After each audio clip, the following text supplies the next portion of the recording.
ನಮಸ್ತೆ ಬಂಧುಗಳೇ, ಮತ್ತೊಂದು ಹೊಸ ಅಂಕಣಕ್ಕೆ ತಮ್ಮೆಲ್ಲರಿಗೂ ಆತ್ಮೀಯವಾದಂತಹ ಸ್ವಾಗತ. ಇನ್ನೂ ಯಾರು ಎಚ್ ಚಂದ್ರಶೇಖರ್ ಯೂಟ್ಯೂಬ್ ಚಾನಲ್ನ ಸಬ್ಸ್ಕ್ರೈಬ್ ಮಾಡಿಲ್ಲ, ದಯಮಾಡಿ ಸಬ್ಸ್ಕ್ರೈಬ್ ಬಟನನ್ನು ಪ್ರೆಸ್ ಮಾಡಿ, ಬೆಲ್ ಬಟನನ್ನು ಪ್ರೆಸ್ ಮಾಡಿ. ನೋಡಿ, ಒಂದು ಕಡೆಗೆ ಖಮೇನಿಯ ದಾರುಣ ಅಂತ್ಯ ಆಗಿದೆ. ಈ ಇಸ್ರೇಲ್ ಮತ್ತು ಅಮೇರಿಕದ ಬಾಂಬರ್ಗಳು ಆ ಕಡೆಗೆ ಖಮೇನಿ ಪ್ರಾಣ ತೆಗೆದ್ರೆ ಇನ್ನೊಂದು ಬಾಂಬರು ಭಾರತಕ್ಕೆ ಬಿದ್ದಂಗಿದೆ. ಭಾರತದಲ್ಲಿರ್ತಕ್ಕಂಥ ಎಲ್ಲ ಎಡಚರರು, ಈ ಕಾಂಗ್ರೆಸ್ನ ಬುದ್ಧಿಜೀವಿಗಳು ಎಲ್ಲರೂ ಎದ್ಕೊಂಡ್ಬಿಟ್ಟಿದ್ದಾರೆ. ಖಮೇನಿಯ ಸಾವಿಗೆ ಕಣ್ಣೀರು ಸುರಿಸ್ತಾ ನಮ್ಮ ಮೇಡಮ್ ಸೋನಿಯಾ ಗಾಂಧಿಯವರಂತೂ ಬಿಕ್ಕಿ ಬಿಕ್ಕಿ ಹೇಳ್ತಾ ಇದ್ದಾರೆ. ಒಂದು ದೊಡ್ಡ ಆರ್ಟಿಕಲ್ ಬರೆದ್ಬಿಟ್ಟಿದ್ದಾರೆ ಇಂಡಿಯನ್ ಎಕ್ಸ್ಪ್ರೆಸ್ಸಲ್ಲಿ. ಪಹಲ್ಗಾಮಲ್ಲಿ ಧರ್ಮವನ್ನು ಕೇಳಿ ಹಿಂದೂಗಳನ್ನ ಹುಡುಕಿ ಪ್ಯಾಂಟ್ ಬಿಚ್ಚಿ ನೋಡಿ ಹತ್ಯೆ ಮಾಡಿದ್ರಲ್ಲ 26 ಜನನ, ಆ ಹೆಂಡತಿ ಮುಂದೆ, ಮಕ್ಕಳ ಮುಂದೆ, ಅಪ್ಪ ಅಮ್ಮನ ಮುಂದೆ. ಆಗ ಸೋನಿಯಾ ಗಾಂಧಿಯವರಿಗೆ ಒಂದು ಆರ್ಟಿಕಲ್ ಬರೀಬೇಕು ಅನ್ನಿಸ್ಲಿಲ್ಲ. ಬಾಂಗ್ಲಾದಲ್ಲಿ ಹಿಂದೂಗಳ ನರಮೇಧ ನಡೀತಾ ಇದೆ ರೀ. ಸೋನಿಯಾ ಗಾಂಧಿಯವರಿಗೆ ಆರ್ಟಿಕಲ್ ಬರೀಬೇಕು ಅನ್ನಿಸ್ಲಿಲ್ಲ.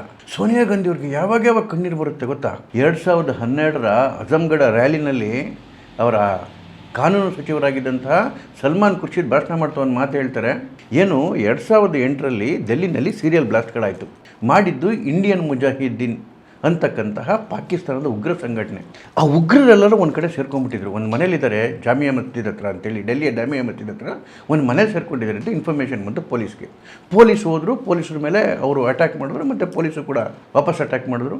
ಚಂದ್ರಮೋಹನ್ ಶರ್ಮಾ ಅಂಥೇಳಿ ನಮ್ಮ ಒಳ್ಳೆ ಪೊಲೀಸ್ ಆಫೀಸರ್ನ ನಾವು ಕಳ್ಕೊಂಡ್ವಿ. ಅವರ ಹತ್ಯೆ ಆಯಿತು.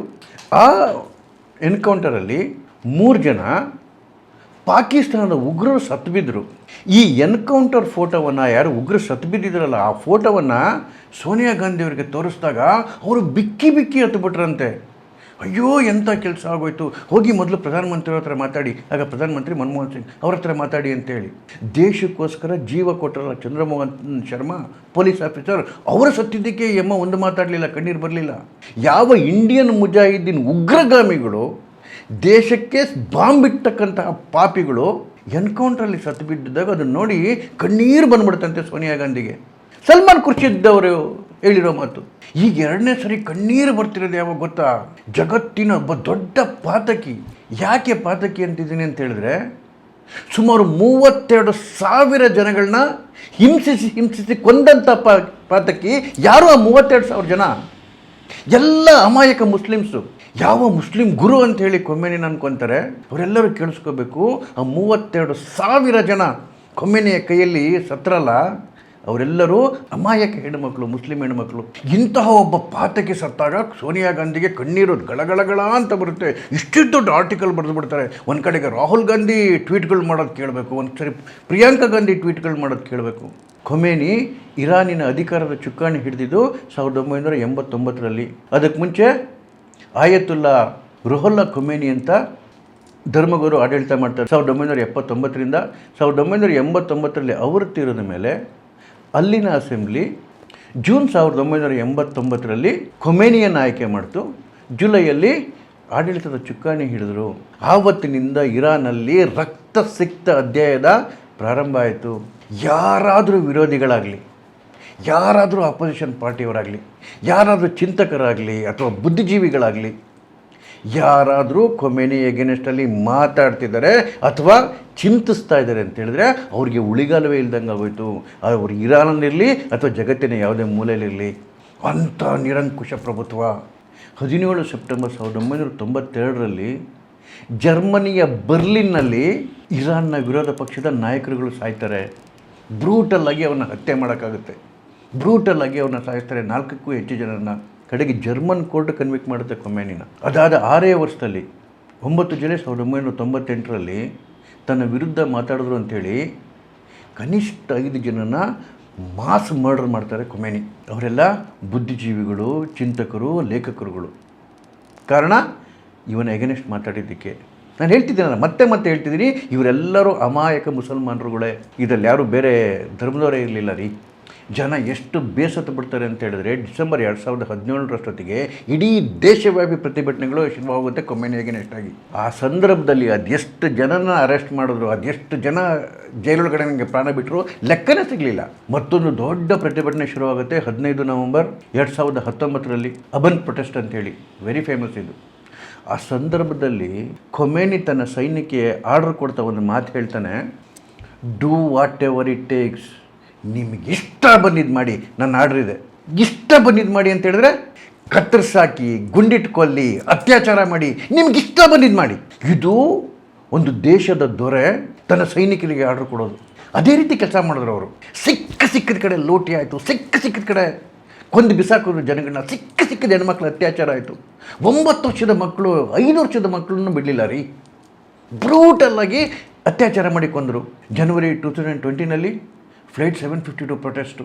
ಇದರ ಪರಿಣಾಮನೂ ಅದೇ ಆಯಿತು ತಿರ್ಗಾ, ಬ್ರೂಟಲ್ ಸಪ್ರೆಷನ್. 12 ಸೆಪ್ಟೆಂಬರ್ 2020 ನಫೀದ್ ಅಫ್ಕಾರಿ ಟಾರ್ಚರ್ ಮಾಡಿ ಸಾಯಿಸಿದ್ರು ಅವರನ್ನು. 12 ಡಿಸೆಂಬರ್ ಅದೇ ವರ್ಷ ರುಹುಲ್ಲಾ ಜಾಮನ್ ಅವ್ರನ್ನ ಇದೇ ರೀತಿ ಚಿತ್ರಹಿಂಸೆ ಕೊಟ್ಟು ಕೊಂದಿದ್ದು.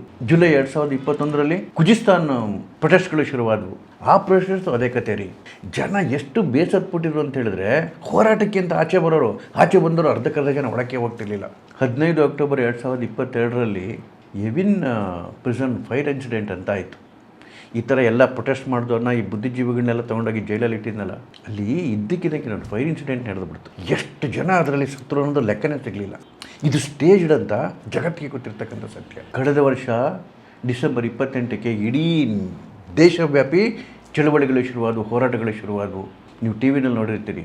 ಅದೆಷ್ಟು ಹೆಣಗಳೇ ಬಿದ್ದವು, ಅದೆಷ್ಟು ಅತ್ಯಾಚಾರಗಳಾದವು, ಅದೆಷ್ಟು ರುಂಡುಗಳನ್ನ ಚೆಲ್ಲಾಡಿದ್ರು, ಲೆಕ್ಕಕ್ಕೆ ಸಿಕ್ಕಿಲ್ಲ ಇಲ್ಲಿವರೆಗೂ. ಇಂಟರ್ನೆಟ್ ಎಲ್ಲ ಕಟ್ ಡೌನ್ ಮಾಡಿ ಬಿಸಾಕಿದ್ರು. ಯಾವ ಪ್ರೆಸ್ಗೂ ಫ್ರೀಡಮ್ ಇರಲಿಲ್ಲ. ಹಾಗಾಗಿ ಒಳಗಡೆಗೆ ಏನೋ ರಣರಂಗ ಆಗೋಗಿತ್ತು. ಅದು ಚಿತ್ರ ಆಚೆ ಕಡೆಗೆ ಬರಲೇ ಇಲ್ಲ. ನೋಡಿ, ಇವನು ಎಲ್ಲದಕ್ಕೂ ಯಾವ ರೀತಿ ಅಲ್ಲಾ ಹೆಸರು ಹೇಳ್ಕೊಂಡು, ಶರಿಯಾ ಹೆಸರು ಹೇಳ್ಕೊಂಡು ಈ ರೀತಿ ಅನಾಚಾರಗಳು ಮಾಡ್ತಾ ಇದ್ದ ಅಂತ ಹೇಳಿದರೆ, ಪ್ರತಿಯೊಂದು ಸರಿ ಹತ್ಯೆಗಳು ಮಾಡಿದಾಗ, ಅನಾಚಾರಗಳು ಮಾಡಿದಾಗೆಲ್ಲ ಅದಕ್ಕೊಂದು ಈ ಕಾರಣಕ್ಕೋಸ್ಕರ ಆಗಿದೆ ಹತ್ಯೆ. ಯಾರಾದರೂ ಇವನು ಎಗ್ನೆಸ್ಟ್ ಪ್ರೊಟೆಸ್ಟ್ ಮಾಡ್ತಾ ಇದ್ರಾ? ಅದಕ್ಕೆ ಮೊಹರಬೆ ಆರ್ಟಿಕಲ್ 279 ಅಂದರೆ ಶಸ್ತ್ರಾಸ್ತ್ರಗಳನ್ನ ಇಟ್ಕೊಂಡು ಟೆರರಿಸಮ್ನ ಕ್ರಿಯೇಟ್ ಮಾಡ್ತಾ ಇದ್ದಾರೆ ಅಂತೇಳಿ. ನಿಶಸ್ತ್ರರಾಗಿ ಹೋರಾಟ ಮಾಡ್ತಿರೋ ಸ್ಟೂಡೆಂಟ್ಗಳನ್ನ ಟೆರರ್ ಆಕ್ಟಿವಿಟಿ ಅಂತ ಹೇಳ್ಕೊಂಡು ಆ ಕಾರಣದಿಂದ ಅವ್ರನ್ನ ಹತ್ಯೆ ಮಾಡೋದು. ಯಾರಾದರೂ ಆಫೀಸರ್ಗಳು ಅಥವಾ ಬಿಸ್ನೆಸ್ಮೆನ್ಗಳು ಅಥವಾ ಯಾರಾದ್ರೂ ಪಬ್ಲಿಕ್ ಏನಾದ್ರೂ ಅವರು ವಿರೋಧ ಮಾಡ್ತಾಯಿದ್ರೆ ಅದಕ್ಕೆ ಎಫ್ಸಾದ್ ಫೆಲ್ ಅರ್ಸ್ ಅಂದರೆ ಕರಪ್ಷನ್ ಆನ್ ಅರ್ತ್, ಈ ಆರ್ಟಿಕಲ್ ಉಲ್ಲೇಖ ಮಾಡಿಕೊಂಡು ಅವ್ರನ್ನ ಹತ್ಯೆ ಮಾಡೋದು. ಯಾರಾದರೂ ವೆಪನ್ ಹಿಡ್ಕೊಂಡು ಏನಾದರೂ ಹೋರಾಟ ಮಾಡ್ತಿದ್ರು ಅಂತ ಹೇಳಿದ್ರೆ ಆರ್ಟಿಕಲ್ 287 ಒಳಗಡೆಗೆ ಅದು ಭಾಗಿ ಅಂತ ಹೇಳಿ ಇದು ಮಾಡಿಕೊಂಡು ಅವ್ರನ್ನೆಲ್ಲ ಮುಹರಿಬ್ಸ್ ಅಂತ ಕರೆದು ಅವ್ರನ್ನ ಹತ್ಯೆ ಮಾಡೋದು. ಯಾರಾದರೂ ಚಿಂತಕರು, ಬುದ್ಧಿಜೀವಿಗಳು, ಲೇಖಕರು ಏನಾದ್ರೂ ಚಿಂತನೆಗಳನ್ನ ಮಾಡಿದ್ರೆ ಅಥವಾ ಲೇಖನ ಬರೆದ್ರೆ ಅಥವಾ ಏನಾದರೂ ಭಾಷಣ ಮಾಡಿದ್ರೆ ಅವರನ್ನು ಆರ್ಟಿಕಲ್ 500 ಕೆಳಗಡೆ ಅಂದರೆ ಪ್ರೊಪಗಂಡಾ ಅಗೇನ್ಸ್ಟ್ ಸ್ಟೇಟ್ ಅಂದರೆ ದೇಶದ ವಿರುದ್ಧ ಸಂಚು, ಅದ್ರ ಕೆಳಗಡೆಗೆ ಅವ್ರನ್ನ ಹತ್ಯೆ ಮಾಡೋದು. ಇನ್ಯಾರಾದರೂ ಒಂದಷ್ಟು ಜನ ಸೇರಿಕೊಂಡು ಚಿಂತನೆಗಳು ಮಾಡಿಕೊಂಡು ಹೋರಾಟವನ್ನು ರೂಪಿಸ್ತಾ ಇದ್ದರೆ ಅಥವಾ ಆ ಥರ ಚಿಂತನೆಗಳೇನೋ ನಡೀತಾ ಇದ್ದರೆ ಆರ್ಟಿಕಲ್ 610 ಕೆಳಗಡೆ ಅಂತೇಳಿದ್ರೆ ದೇಶದ ವಿರುದ್ಧ ಸಂಚು ಮಾಡೋದಕ್ಕೆ ಸೇರಿಕೊಂಡಿದ್ದಾರೆ ಅಂತೇಳಿ ಆ ಆರ್ಟಿಕಲ್ ಕೆಳಗಡೆಗೆ ಹತ್ಯೆ ಮಾಡೋದು. ಈ ರೀತಿ ಯಾರ್ಯಾರು ತನ್ನ ವಿರುದ್ಧ ಸೊಲ್ಲೆತ್ತಿದ್ರು, ಅದು ವಿದ್ಯಾರ್ಥಿಗಳಿರ್ಬೋದು, ಚಿಂತಕರಿರ್ಬೋದು, ಸೈನಿಕರಿರ್ಬೋದು, ಯಾರಾದರೂ ಆಗಲಿ ದಾರುಣ ಹತ್ಯೆ ಒಂದೇನೇ ಕೊಮೆನಿಂದ ಸಿಕ್ತಿದ್ದಂತಹ ಉಡುಗೊರೆ. ಅದ್ರ ಜೊತೆಗೆ ತನ್ನ ಆಡಳಿತಕ್ಕೆ ಬಂದ ಮೇಲೆ ಅಲ್ಲಿನ ಹೆಣ್ಮಕ್ಳು ಭಾಳ ಯಾವ ರೀತಿ ಆಯಿತು ಅಂತೇಳಿದ್ರೆ, ಸೋನಿಯಾ ಗಾಂಧಿಯವರ ಕಣ್ಣೀರು ಹಾಕೋಕ್ಕೆ ಮುಂಚೆ ಆ ಇರಾನ್ನ ಹೆಣ್ಮಕ್ಳ ನರಕದ ಜೀವನ ಒಂದು ಸ್ವಲ್ಪ ಯೋಚನೆ ಮಾಡಬೇಕು. ಬುರ್ಕಾ ಹಾಕಿದಂಗೆ ಯಾರಾದರೂ ಆಚೆ ಕಡೆಗೆ ಬಂದರೆ ಬದುಕೊಳ್ಳೋದು ವಾಪಸ್ ಹೋಗ್ತಿರ್ಲಿಲ್ಲ ಹೆಣ್ಮಕ್ಳು. ಕೂದಲು ಕಾಣಿಸಂಗಿರಲಿಲ್ಲ. ಒಂದು ಹೆಣ್ಣುಮಗುಗೆ 9 ವರ್ಷ ತುಂಬಿದ್ರೆ ಆ ಮಗುನ ಮದುವೆ ಆಗಿಬಿಡ್ಬೋದಾಗಿತ್ತು. 9 ವರ್ಷದ ಮಗುನ ರೀ. ಅತ್ಯಾಚಾರ ಆದ್ರೂ ಕೂಡ ಕಂಪ್ಲೇಂಟ್ ಕೊಡೋ ಹಾಗಿರಲಿಲ್ಲ. ಅಕಸ್ಮಾತ್ ಏನಾದರೂ ಕಂಪ್ಲೇಂಟ್ ಕೊಟ್ಟು ಕೋರ್ಟಲ್ಲಿ ಏನಾದರೂ ಸಾಕ್ಷಿ ಹೇಳೋಕೆ ಹೋದರೆ ಗಂಡು ಹೇಳೋದ ಸಾಕ್ಷಿಗಿಂತ 50% ಅಷ್ಟೇ ಹೆಣ್ಣುಮಕ್ಕಳ ಮಾತು ಕೇಳ್ತಾ ಇದ್ದಿದ್ದು. ಅದು ಒಬ್ಬ ಗಂಡಸಿನ ಜೊತೆನೇ ಹೋಗಬೇಕಿತ್ತು ಕೋರ್ಟಿಗೆ. ಕಂಪ್ಲೇಂಟ್ ಮಾಡೋಂಗಿಲ್ಲ ರೀ. ಬಡ್ದು ಚಿತ್ರಹಿಂಸೆ ಕೊಟ್ಟರು ಗಂಡನ ವಿರುದ್ಧ ಕಂಪ್ಲೇಂಟ್ ಮಾಡೋಂಗಿಲ್ಲ. ಇನ್ನೊಂದೇನು ಗೊತ್ತಾ, ಗಂಡನಿಗೆ ಡೈವರ್ಸ್ ಕೊಡೋ ಆಗಿಲ್ಲ. ಇಂತಹ ಒಬ್ಬ ಪಾತಕಿ ಸತ್ತಾಗ ಒಂದು ಹೆಣ್ಣಾಗಿ ಸೋನಿಯಾ ಯಾವ ರೀತಿ ಯೋಚನೆ ಮಾಡಬೇಕಿತ್ತು ರೀ? ಆ ಹೆಣ್ಮಕ್ಳುಗಳಿಗೆ ಮುಕ್ತಿ ಸಿಕ್ತು ಅಂತ ಯೋಚನೆ ಮಾಡಬೇಕಿತ್ತ?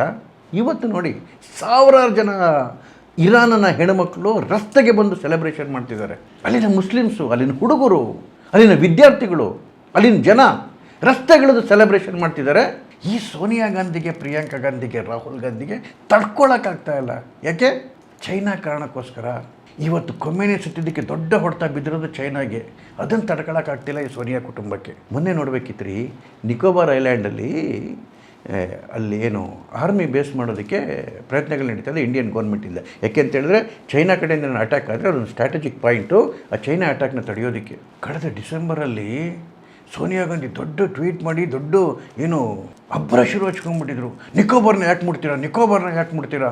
ಅಲ್ಲಿ ನಿಕೋಲಜಿಗೆ ತೊಂದರೆ ಆಗುತ್ತೆ ಅಂತೇಳಿ 70 ವರ್ಷ ನಿಕೋಬಾರ್ನ ಯಾಕೆ ಇವರು ಡೆವಲಪ್ ಮಾಡಲಿಲ್ಲ ಅಂತ ಹೇಳಿದ್ರೆ ಚೈನಾ ಕಾರಣಕ್ಕೋಸ್ಕರ. ಈ ಚೈನಾ ಪ್ರೇಮ ಅನ್ನೋದು ಅವ್ರಿಗೆ DNA ಡ್ರಿಲ್ ಆಗಿ ಬಂದ್ಬಿಟ್ಟಿದ್ದಾರೆ, ಆ ವಂಶಕ್ಕೇನೆ ಅದು ತುಂಬ್ಕೊಂಡ್ಬಂದ್ಬಿಟ್ಟಿದೆ ಆ ರಕ್ತದಲ್ಲಿ. ನೆಹರು ಆ ಚೈನಾ ಪ್ರೇಮಕ್ಕೆ ಅಲಿಪ್ತ ನೀತಿ ತೊಗೊಂಡ್ಬಿಟ್ಟಿದೆ. ಏನ್ರಿ ಅಲಿಪ್ತ ನೀತಿ ಅಂದರೆ, ಯಾವ ವಿಶ್ವಸಂಸ್ಥೆಯ ಸೆಕ್ಯೂರಿಟಿ ಕೌನ್ಸಿಲ್ನ ಪರ್ಮನೆಂಟ್ ಸೀಟು ನಮಗೆ ಒಲ್ದು ಬಂದಿತ್ತು, ನೆಹರು ಅದನ್ನು ಚೈನಾಗೆ ಬಿಟ್ಕೊಡ್ಬೇಕಿತ್ತು, ಅದಕ್ಕೆ ಅಲಿಪ್ತ ನೀತಿ ತೊಗೊಂಡ್ಬಂದಿದ್ದು. ಸಾವಿರಾರು ಕಿಲೋಮೀಟ್ರ್ ನಮ್ಮ ಜಾಗನ ಚೈನಾ ಕಬಳಿಸ್ಕೊಂಡಾಗ ಅಲ್ಲೊಂದು ಹುಲ್ಲು ಬೆಳೆಯಲ್ಲ ಅಂತ ಹೇಳಿದ ಪುಣ್ಯಾತ್ಮ. ಇವತ್ತು ಈ ಕುಟುಂಬಕ್ಕೆ ಎಲ್ಲರೂ ನೋವಾಗುತ್ತೆ ಅಂತ ಹೇಳಿದ್ರೆ ಚೈನಾಗೇನೋ ತೊಂದರೆ ಆದಾಗ ಮಾತ್ರ ನೋವಾಗೋದು. ಇಂತಿಪ್ಪ ಸೋನಿಯಾ ಗಾಂಧಿ ಬಿಕ್ಕಿ ಬಿಕ್ಕಿ ಹೇಳ್ತಾ ಇದ್ದಾರೆ, ಅದು ಅಲ್ಲಿನ ಇರಾನ್ನ ಹೆಣ್ಮಕ್ಳು ಖುಷಿ ಪಡ್ತಾ ಇದ್ದಾರೆ. ನಾವು ಆ ಹೆಣ್ಮಕ್ಳ ಖುಷಿ ನೋಡಿ ಸಂತೋಷ ಪಡೋಣ. ನಮಸ್ಕಾರ.